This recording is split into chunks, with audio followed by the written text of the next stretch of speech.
Cara, eu tava procurando um vídeo aqui pra ver. Tava procurando um vídeo aqui pra ver, encontrei esse vídeo Este aqui, é o ó. Sol. E achei bem interessante. A maior mentira da humanidade, velho. Vamos ver isso aqui, velho. Ô, esse vídeo aqui vai fazer 12 anos que foi lançado no YouTube, mano. Ô, como tem vídeo aí que faz tempo e a gente nem sabe, né, velho? Deixa eu ligar aqui a caixa aqui, meu filho. Calma, meu filho. Fica nervoso, hein? Fica nervoso aí, querendo pular o vídeo aí, senão vai dar problema. Bora lá. Desde o ano 10.000 a.C., a história abunda em pinturas e escritos que refletem o respeito e a adoração dos povos por este astro. E é simples entender o porquê, com seu aparecimento todas as manhãs, trazendo visão, calor e segurança, salvando-os do frio e da escuridão da noite repleta de predadores. Sem ele, todas as Galera, eu gosto de botar em 1.5x aqui pra acelerar um pouco, senão demora muito. Um vídeo de 26 minutos, tá doido? Assim pelo menos vai dar uma acelerada aqui no processo. culturas perceberam que não haveriam colheitas nem vida no planeta. Estas realidades fizeram do Sol o astro mais adorado de todos. Todavia, muitos estavam atentos também às estrelas. As estrelas formavam padrões que lhes permitiam reconhecer e antecipar eventos que ocorrem de tempos em tempos, tais como eclipses e luas cheias. Eles catalogaram grupos celestiais daquilo que conhecemos hoje como constelações. Esta é a Cruz do Zodíaco, uma das mais antigas imagens na história da humanidade. Nossa, aí. Oi, os trecos aí do Zodíaco aí já faz uma década que tem, velho. Ela representa o trajeto do Sol através das 12 maiores constelações no decorrer de um ano. Ela também representa os 12 meses do ano, as 4 estações, solstícios e equinócios. O termo zodíaco está relacionado com o fato das constelações serem antropomorfismos ou personificações, como pessoas ou animais. Por outras palavras, as primeiras civilizações não só seguiam o Sol e as estrelas, como também as personificavam através de mitos que envolviam seus movimentos e relações. O Sol, com seu poder de dar vida e de salvar, também foram personificados como se representasse um criador ou um deus. Deus Sol, a luz do mundo, o salvador da humanidade. Intrigante, hein? Já começou a ficar intrigante desde o começo, já começou a me deixar com a parafuseta meia torta, mas bora lá. Igualmente, as 12 constelações representaram lugares de viagem para o Deus Sol e foram nomeados por elementos da natureza que aconteciam nesses períodos de tempo. Por exemplo, Aquários, o portador da água que traz as chuvas da primavera.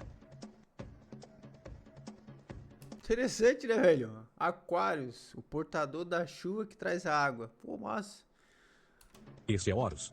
Ele é o Deus Sol do Egito de 3.000 a.C. Ele é o Sol antropomorfizado e a sua vida é uma série de mitos alegóricos que envolvem o movimento do Sol no céu. Dos antigos hieróglifos egípcios conheceu-se muito sobre esse Messias solar. Por exemplo, Horus, sendo o Sol, tinha como inimigo o Deus Sete, que era a personificação das trevas ou da noite. E metaforicamente falando, todas as manhãs Horus ganhava a batalha contra Sete. E no fim da tarde, Sete conquistava Horus e o enviava para o mundo das trevas. Oxi, oxi, oxi, como é que é essa história aí, velho? De manhã o Horus ganhava, de noite o outro ganhava. Rapaz, que história, hein? Parece aquelas histórias de quadrinho, né, velho? Será importante frisar que trevas versus luz ou bem versus mal tem sido uma dualidade mitológica onipresente que ainda hoje é usada em muitos níveis. No geral, a história de Horus é a seguinte. Horus nasceu em 25 de dezembro da Virgem Isis Mary. O seu nascimento foi acompanhado por uma estrela no oeste, que por sua vez foi seguida por 3 reis em busca do Salvador recém-nascido. Aos 12 anos era uma criança prodígio nos ensinamentos, e aos 30 anos ele foi batizado por uma figura conhecida por Anup, e assim Opa, opa, opa, opa, essa história aí, ela tá me cheirando uma história que eu conheço na Bíblia. Muito parecida com a história que eu já vi falar na Bíblia já. começou seu ministério. Horus teve 12 discípulos e viajou com eles, fazendo milagres tais como curar os enfermos e andar sobre as águas. Oxi, oxi, oxi, oxi, que macroteta é essa aí? Onde é que saiu essa história aí, meu povo? Não tem nenhum comentário nesse vídeo, velho. Não tem como eu saber de onde é que saiu essa história, mas vamos assistir até o final agora. Horus também era conhecido por vários nomes como a Verdade, a Luz, o Filho Adorado de Deus, o Bom Pastor, Cordeiro de Deus, entre muitos outros. Depois de ter sido traído por Tifão, Horus foi crucificado, enterrado por 3 dias e então ressuscitou. Estes atributos de Horus, originais ou não, parecem influenciar várias culturas mundiais e muitos outros deuses encontrados com a mesma estrutura mitológica. Atis da Firígia nasceu da Virgem Nana em 25 de dezembro. Crucificado, foi posto na tumba e 3 dias depois ressuscitou. Krishna da Índia nasceu da Virgem Davaki com uma estrela no ocidente assinalando sua chegada, fez milagres juntamente com seus discípulos e após sua morte ressuscita. Dionísio da Grécia nasceu de uma virgem em 25 de dezembro. Foi um professor peregrino que praticou milagres como transformar água em vinho e é referenciado como Rei dos Reis, Filho unigênito de Deus. O início Oxi, de onde é que tá saindo essas... Rapaz, isso aqui não foi criado por IA porque nessa época aqui não tinha 12 anos atrás, mas esses... Mano... Agora eu entendi porque que os comentários tá bloqueado. Por isso que os comentários não estão aí nítidos aí pra todo mundo ver. Início e o fim, entre muitas outras coisas, e após sua morte ressuscitou. Mitra da Pérsia nasceu de uma virgem em 25 de dezembro. Ele teve 12 discípulos e fazia milagres. E após sua morte foi enterrado por 3 dias e então ressuscitou. Ele também foi chamado de a Verdade, a Luz, entre outros. Curiosamente, o dia sagrado de adoração a Mitra era um domingo. O que importa salientar é que existiram inúmeros salvadores em diferentes períodos em diversos lugares da Terra que preenchem essas mesmas características. A pergunta que não quer calar: o porquê desses atributos? Por que o nascimento de uma virgem em 25 de dezembro? Por que a morte e a ressurreição após 3 dias? Por que os 12 discípulos ou seguidores? Para descobrirmos, vamos examinar o mais recente dos Messias solares. Jesus Cristo nasceu em 25 de dezembro em Belém. A nascer foi anunciado. Ah, vai contar pra mim que teve outros além de Jesus. Vai. Aí não tô entendendo mais nada. Preciso de alguém estudado aí nessa parada pra me identificar o que tá rolando aqui. Anunciado por uma estrela no ocidente que seria seguida por 3 reis magos para encontrar e adorar um novo Salvador. Tornou-se pregador aos 12 anos. Aos 30 anos foi batizado por João Batista e então iniciou seu ministério. Jesus teve 12 discípulos que viajaram com ele praticando milagres como curar doentes, andar sobre a água, ressuscitar mortos. Ele também é conhecido como Rei dos Reis, o Filho de Deus, a Luz do Mundo, o Início e o Fim, o Cordeiro de Deus, entre muitos outros. Depois de ter sido traído por seu discípulo Judas por 30 moedas de prata, ele foi crucificado, posto em uma tumba e após 3 dias, ele ressuscitou e ascendeu aos céus. Em primeiro lugar, a sequência do nascimento é completamente astrológica. A estrela no ocidente é Sirius, a mais brilhante do céu noturno, que a cada 24 de dezembro se alinha com outras 3 estrelas brilhantes no cinturão de Órion. Essas 3 estrelas brilhantes são chamadas hoje como eram na antiguidade: 3 reis, 3 Marias no Brasil e Portugal. 3 Marias, 3 reis. Os 3 reis e a estrela mais brilhante, Sirius, todas apontam para o nascer do sol em 25 de dezembro. Esta é a razão pela qual os 3 reis seguem a estrela a oeste em uma ordem que apontam ao amanhecer: o nascimento do sol. A Virgem Maria é a constelação de Virgo, também conhecida como Virgo, a Virgem. Virgo em latim significa virgem. Virgo também é conhecida como a Casa do Pão. E a representação de Virgo é uma virgem segurando um feixe de espigas de trigo. Esta Casa do Pão e o seu símbolo das espigas de trigo representa agosto e setembro, a época das colheitas. Por sua vez, Belém é a tradução ao pé da letra de a Casa do Pão. Belém também é a referência à constelação de Virgem, um lugar no céu, não na terra. Existe outro fenômeno muito interessante que ocorre em 25 de dezembro, é o solstício de inverno. Do solstício de verão ao solstício de inverno, os dias se tornam mais curtos e frios. Da perspectiva de quem está no hemisfério norte, o sol parece se mover para o sul, ficar menor e mais fraco. O encurtamento dos dias e o fim das colheitas conforme se aproxima o solstício de inverno, simbolizando o processo de morte. Era a morte do sol. Pelo 22º dia de dezembro, o falecimento estava completamente realizado, e faz com que atinja seu ponto mais baixo no céu. Aqui algo curioso acontece. O sol para de se mover por 3 dias. Durante estes 3 dias, o Sol fica pelas redondezas da constelação do Cruzeiro do Sul, ou Alfa Crucis. Depois desse período, em 25 de dezembro, o Sol se move 1 grau, dessa vez para o norte, trazendo perspectiva de dias maiores, mais calor e a primavera.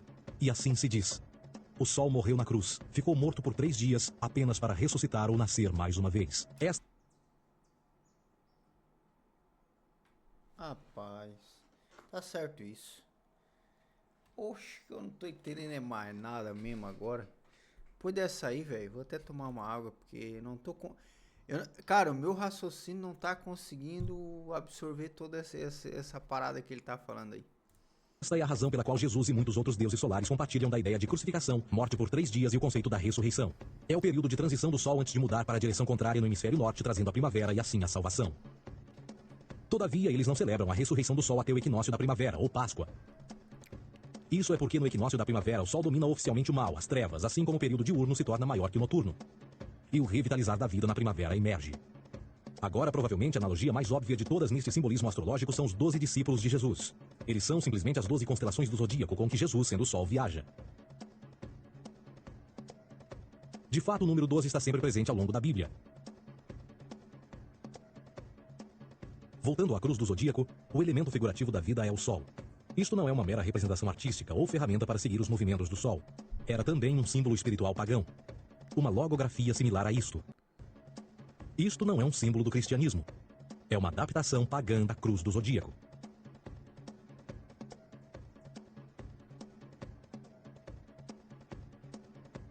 Esta é a razão pela qual Jesus, nas primeiras representações, era sempre mostrado com a sua cabeça na cruz. Jesus é o Sol, Filho de Deus, a luz do mundo. O Salvador a erguer-se, que renascerá, assim como o sol faz todas as manhãs. A glória de Deus que defende contra a força das trevas. Assim como renasce a cada manhã, e que pode ser visto através das nuvens, lá em cima nos céus, com a sua coroa de espinhos, ou os raios de sol. Agora, nas muitas referências astrológicas ou astronômicas na Bíblia, uma das mais importantes tem a ver com o conceito de eras. Através das escrituras há inúmeras referências a essa era. Para compreender isso, precisamos primeiro estar familiarizados com o fenômeno da precessão dos equinócios. Os antigos egípcios, assim como outras culturas antes deles, reconheceram que aproximadamente de 2150 em 2150 anos, o nascer do Sol durante o equinócio de primavera ocorria num diferente signo do zodíaco. Isto tem a ver com a lenta oscilação angular que a Terra tem quando roda sobre o seu eixo. É chamado de precessão porque as constelações vão para trás, em vez de permanecerem no seu ciclo anual normal. O tempo que demora cada precessão através dos 12 signos é de 25.765 anos. Este ciclo completo é chamado também de Grande Ano, e algumas civilizações ancestrais sabiam disso. Referiam-se a cada ciclo 2150 anos como Era. De 4.300 a.C. a 2.150 a.C. foi a Era de Touro. De 2.150 a.C. a 1 d.C. foi a Era de Áries. E de 1 d.C. a 2.150 d.C. é a Era de Peixes, a era que permanecemos nos dias de hoje. E por volta de 2150 entraremos na nova era, a Era de Aquários. Agora, a Bíblia refere-se por alto ao movimento simbólico durante 3 eras, quando se vislumbra já é uma quarta. No Velho Testamento, quando Moisés desce o Monte Sinai com os 10 mandamentos, ele está perturbado ao ver sua gente adorar um bezerro dourado. De fato, ele até partiu as pedras dos 10 mandamentos e disse a todos para se matarem uns aos outros para purgarem o mal. A maior parte dos estudiosos da Bíblia atribuem esta ira de Moisés ao fato de os israelitas estarem adorando a um falso ídolo, ou algo semelhante. A realidade é que o bezerro dourado é o Taurus, touro. E Moisés representa a nova era de Áries. Esta é a razão pela qual os judeus ainda hoje assopram com o chifre do carneiro. Moisés representa a nova era de Áries. E perante esta, todos têm de largar a velha.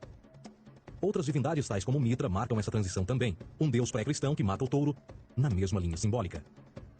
Agora Jesus é a figura portadora da era seguinte à de Áries, a era de Peixes. O simbolismo de peixes é abundante no Novo Testamento, assim como Jesus alimenta 5.000 pessoas com pão e 2 peixes. No início do... Meu Deus, cara, que nó na minha cabeça que tá dando, velho. Mano, o cara que criou esse vídeo aqui, mano. Nossa, ele tirou, tá ligado quando tu tira algo assim de lá do fundo, puf, puf. Cara, eu queria muito ter visto os comentários desse vídeo, mano. Eu queria muito ter visto os comentários desse vídeo, porque, cara, eu duvido, mano. É muito intrigante, porque cada um tem um raciocínio e um pensamento, né, velho? Então, cada um ia deixar ali o seu parecer daquilo que acha, né? Porque, mano, ele tá falando umas paradas muito doidas aqui, velho. Muito tipo assim, parece que os pontos se ligam um no outro, mas no final tu já não entende mais nada e... Ah, não sei, tá muito confuso. Do seu ministério, enquanto caminhava ao longo da Galileia, conhece 2 pescadores que o seguem. Agora reflita se voltar a ver um adesivo em formato de peixe escrito Jesus na traseira dos carros. Poucos sabem o que aquilo no fundo representa. É um simbolismo astrológico pagão para o reinado do Sol durante a Era de Peixes. Jesus assumiu também que a data do seu nascimento é também a data do início desta era. Em Lucas 22:10, quando Jesus é questionado se a próxima passagem será depois de ele ir embora, Jesus responde: Eis que quando entrardes na cidade, encontrareis um homem levando um cântaro de água. Segui-o até a casa em que ele entrar. Esta escritura é de longe a mais reveladora de todas as referências astrológicas. O homem que leva um cântaro de água é Aquários, o portador de água. Ah, mano, eu não sei se dá de levar ao pé da letra, sabe? Ah, porque ele falou isso, então é porque é Aquários. Não sei se faz sentido. Que é sempre representado com um homem despejando uma porção de água. Ele representa a era depois de Peixes. E quando o Sol, filho de Deus, sair da era de Peixes, Jesus, entrará na casa de Aquários. E Aquário é antes de Peixes na precessão dos equinócios. Tudo o que Jesus diz é que depois da era de Peixes chegará a era de Aquário. Agora, todos já ouvimos falar sobre o fim do mundo. Deixando à parte o lado cartunista no livro de Apocalipse, a espinha dorsal nesta ideia surge em Mateus 28:20, onde Jesus diz: Eu estarei convosco até o fim do mundo, dos séculos em português. Contudo, na tradução inglesa da Bíblia, a palavra mundo está mal traduzida. A palavra realmente usada era aion, que significa era. Eu estarei convosco até o fim da era, o que no fundo é verdade. Jesus, como personificação solar de Peixes, irá acabar quando o Sol entrar na era de Aquário. Este conceito de fim dos tempos e do fim do mundo é uma má interpretação desta alegoria astrológica. Vamos dizer que aproximadamente 100 milhões de brasileiros acreditam que o fim do mundo está próximo. Além disso, o personagem de Jesus, literalmente e astrologicamente um híbrido, só demonstra o quão plágio do deus Sol Horus do Egito, Jesus é. Por exemplo, inscrito há 3.500 anos atrás, nas paredes do templo de Luxor, no Egito, estão imagens da Enunciação, da Imaculada Concepção, do nascimento e da adoração a Horus. As imagens começam com o anúncio à Virgem Ísis de que ela irá gerar Horus, que Nefe, o Espírito Santo, irá engravidar a Virgem, e depois o parto e a adoração. E que é não mais do que o milagre da concepção de Jesus. Na verdade, as semelhanças entre Horus e Jesus são flagrantes.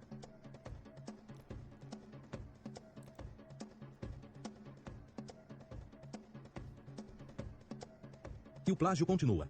A história de Noé e da sua arca é tirada diretamente das tradições. O conceito de dilúvio é presente em todas as antigas civilizações, em mais de 200 diferentes citações em diferentes períodos e tempos. Poxa, peraí. Agora que eu entendi que ele falou que é plágio. Ué, plágio então que a Bíblia é uma cópia da história de Arius? Mas que enrolaçada é essa aí que eu não tô entendendo é mais nada? Oxe, como é isso aí, meu filho? Tá, por isso que é polêmico esse vídeo, né? Contudo, não será preciso ir muito além da fonte pré-cristã para encontrar a epopeia de Gilgamesh, escrita em 2600 a.C. Esta história fala sobre grandes inundações ordenadas por Deus, uma arca com animais salvos e até mesmo o libertário retornar da pomba entram em concordância com a história bíblica, entre muitas outras semelhanças. E depois há a história plagiada de Moisés. Sobre o nascimento de Moisés, disse que ele foi colocado numa cesta de cana e lançado ao rio para evitar um infanticídio. Ele foi mais tarde salvo pela filha de um rei e criado por ela como um príncipe. Esta história do bebê numa cesta foi retirada do mito de Sargão de Acade por volta de 2250 a.C. Depois de nascer, Sargão foi posto numa cesta de rede para evitar um infanticídio e lançado ao rio. Foi depois salvo e criado por Aqui, uma esposa da realeza Acádia. Além disso, Moisés é conhecido como legislador, portador dos 10 mandamentos e da lei mosaica. Contudo, a ideia de a lei ser passada de um deus para um profeta numa montanha é também antiga. Moisés é somente um legislador numa longa linha de legisladores na história mitológica. Na Índia, Manou foi o grande legislador. Na ilha de Creta, Minos ascendeu ao monte Ida, onde Zeus lhe deu as leis sagradas. Enquanto que no Egito, Moisés tinha nas suas pedras tudo o que Deus lhe disse. E no que diz respeito a estes 10 mandamentos, foram retiradas a papel químico do feitiço 125 do Livro dos Mortos do Antigo Egito. O que é que o Livro dos Mortos dizia? Eu nunca roubei, tornou-se tu nunca roubarás. Eu nunca matei, tornou-se nunca matarás. Oxe, meu Deus do céu, mano. O cara tá dizendo que a Bíblia é um plágio das leis do Egito, mano. Eu tô entendendo errado ou é isso que ele... É essa colocação que ele tá querendo colocar? Eu posso estar completamente entendendo tudo errado que ele tá falando, mas eu acho que é essa colocação aí, velho. Se eu estiver errado, deixa nos comentários, porque eu não tô entendendo, não. Nunca menti, tornou-se nunca levantarás falsos testemunhos, e por aí adiante. A religião egípcia é, no fundo, a base fundamental para a teologia judaico-cristã. Batismo, vida após a morte, julgamento final, imaculada concepção, ressurreição, crucificação, a arca da aliança, circuncisão, salvadores, comunhão sagrada, dilúvio, Páscoa, Natal, a passagem e muitas outras coisas e atributos são ideias egípcias, nascidas muito antes do cristianismo ou judaísmo. Justin Martyr, um dos primeiros historiadores e defensores cristãos, escreveu: quando nós, cristãos, dizemos que Jesus Cristo, nosso mestre, foi produzido sem união sexual, morreu e ressuscitou e ascendeu aos céus, nós não propomos nada de muito diferente do que aqueles que propõem e acreditam tal como nós, nos filhos de Júpiter. Numa escrita diferente, Justin Martyr diz: ele nasceu de uma virgem. Aceite isto em comum com o que você acredita dos perseus. É óbvio que Justin e outros cristãos cedo souberam como o cristianismo era semelhante a outras religiões pagãs. Contudo, Justin tinha uma solução. Para além de tudo o que sabemos, o diabo era em quem mandava. O diabo teve a ambição de chegar primeiro que o Cristo e criou essas características para o mundo pagão. Fundamentalist Christianity, fascinating. These people actually believe the world is 12,000 years old. It's freaking. I actually asked one of these guys, okay, dinosaur fossils. He says, dinosaur fossils? God put those here to test our faith. I think God put you here to test my faith, dude.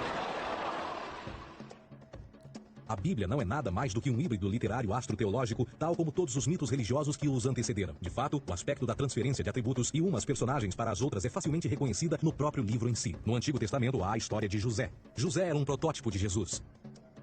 José nasceu de um milagre. Jesus nasceu de um milagre. José tinha 12 irmãos. Jesus tinha 12 discípulos. José foi vendido por 20 pratas. Jesus foi vendido por 30 pratas. Irmão Judá sugere a venda de José. O discípulo Judas sugere a venda de Jesus. José começa os seus trabalhos aos 30. Jesus começa aos 30 também. Os paralelismos continuam. Além disso, haverá algum registro não bíblico da existência de mais alguém chamado Jesus, filho de Maria, que viajou com 12 seguidores e curou pessoas? Existiram muitos historiadores que viveram no Mediterrâneo durante esse mesmo período e até mesmo após a presumível morte de Jesus. Quantos desses historiadores fizeram relatos sobre a sua figura? Nenhum. Porém, para sermos justos, não significa que os defensores da existência de Jesus nunca tenham reclamado o contrário. São particularmente 4 referidos como pioneiros sobre a teoria da existência de Jesus: Plínio o Jovem, Suetônio e Tácito. Cada uma das suas máximas consiste apenas em algumas frases em que, na melhor das hipóteses, se refere a Christus ou Cristo, e que na realidade não é um nome, mas sim uma titulação. A quarta fonte é Joséfo, cujos documentos ficou provado terem sido falsificados séculos atrás, e para infortúnio da humanidade, por muitos ainda visto como verdadeiros. Poderá alguém ter se aproveitado das ideias renascer dos mortos, a ascensão ao reino dos céus e a prática de milagres e que a partir daí tenha começado a surgir nos registros históricos? Não, porque uma vez pesadas as evidências, há grandes probabilidades da figura conhecida como Jesus nunca sequer ter existido. Oxi, que é isso? A religião cristã é uma paródia à adoração ao sol, onde colocaram um homem chamado Cristo em seu lugar e começaram a entregar para estes personagem e devoção que entregavam ao sol. Ah, mano, para, mano. Que paranoia mais louca, velho. Tá doido.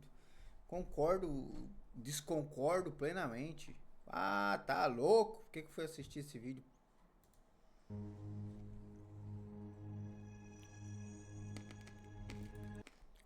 Assim, ó. Fé e crença, cada um tem a sua, né? Então, eu sei que vai ter várias pessoas que vão concordar com essa teoria, outras não, outras vão ter outras teorias e assim por diante. Então, isso é só um vídeo react, não tô aqui para criticar, apoiar ou falar diferente. A minha fé é uma, a tua fé é outra e a fé do outro é outra. E é isso aí, bora pra cima. É bom, achei interessante a história. Gera bastante curiosidade da gente estudar um pouco mais a fundo algumas coisas para compreender outras, né? We don't want to be unkind, but we want to be factual.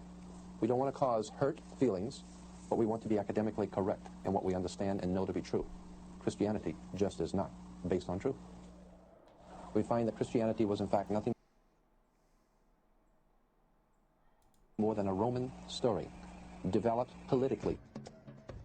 A realidade consiste em que Jesus foi a divindade solar do setor gnosticista cristão, e tal como outros deuses pagãos, era uma figura mítica. Foi sempre o poder político que procurou monopolizar a figura de Jesus para controle social. Por volta de 325 d.C., em Roma, o imperador Constantino reuniu o Concílio Ecumênico de Nicéia e foi durante esta reunião que as doutrinas políticas com motivação cristã foram estabelecidas, e assim começou uma longa história de derramamento de sangue e fraude espiritual. E nos 1600 anos que se seguiram, o Vaticano dominou politicamente e com mão de ferro toda a Europa, conduzindo-a a um período de obscurantismo, onde o conhecimento era apenas um privilégio da Igreja, as Cruzadas e a Santa Inquisição. O cristianismo, bem como todas as crenças teístas, são a fraude desta era. Serviu para afastar os seres humanos do seu meio natural e da mesma maneira uns dos outros. Sustenta a submissão cega do ser humano à autoridade. Reduz a responsabilidade humana sob a premissa de que Deus controla tudo e que, por sua vez, os crimes mais terríveis podem ser justificados em nome da perseguição divina. E o mais importante, dá o poder àqueles que sabem a verdade e usam o mito para manipular e controlar sociedades. O mito religioso é o mais poderoso dispositivo já criado e serve como base psicológica para que outros mitos floresçam. Não concordo, não concordo. E é isso aí, mas gostei do vídeo, cara. Um vídeo bem elaborado, bem feito, cara. Pensar de 12 anos atrás, os caras vão lá e fazem um vídeo bem elaborado desse patamar aí, ó. Rapaz, que hoje as coisas tá bem facilitadas, né? Que chega aí, estuda, faz um monte de pesquisa no computador aí, na internet. Quando vê, elabora um vídeo nesse aspecto, mas 12 anos atrás o negócio era mais embaixo, tinha que correr atrás para elaborar algo desse tipo. Mas interessante a história, eu gostei.